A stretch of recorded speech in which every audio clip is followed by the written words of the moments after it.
Hello and welcome to a new video. Today we are talking about how do we create a story from data when we are not actually sure what the story is. In other words, what do we do and how do we explain our work when it all feels like a bunch of unconnected stuff that doesn't even make sense to you or to me, and then you need to express it, so all of a sudden it has to make sense to others.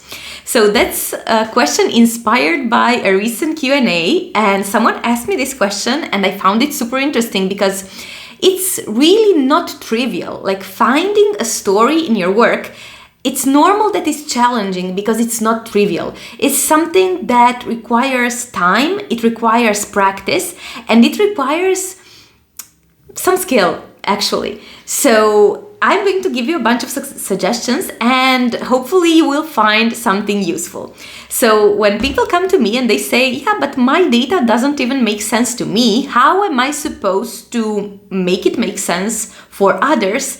And my answer always is that it makes sense to you. I mean, deep down, you know how it all connects and how it makes sense. The thing that you are not sure and the thing you are insecure with is how are others going to respond to it? Will they find it interesting, or will it be too boring, or will you explain it correctly? So here's what I mean.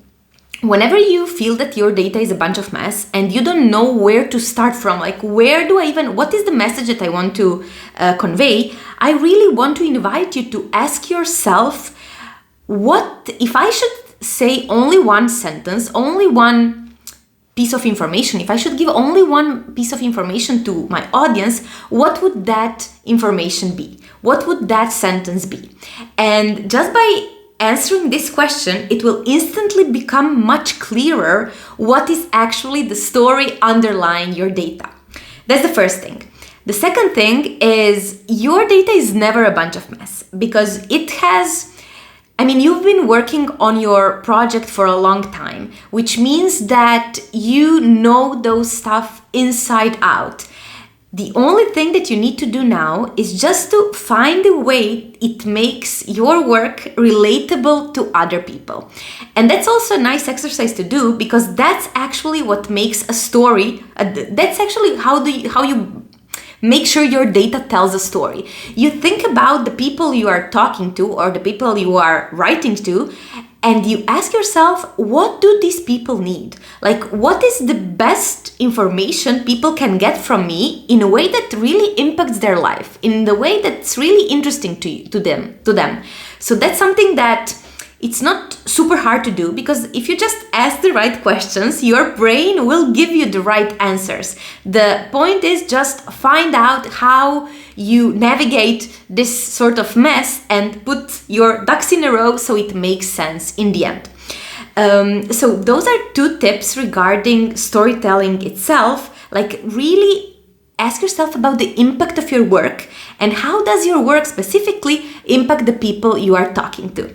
Now, I know it might sound a little bit abstract, so in the case you're still unsure how to apply that in real life, I want to tell you that this is exactly what we do in my coaching program. When I work with my clients, that's exactly what I do. So they bring some problem, some issue in terms of communication and communicating their STEM work, and I help them to get this information out in a way that really makes sense to the people who are listening to them.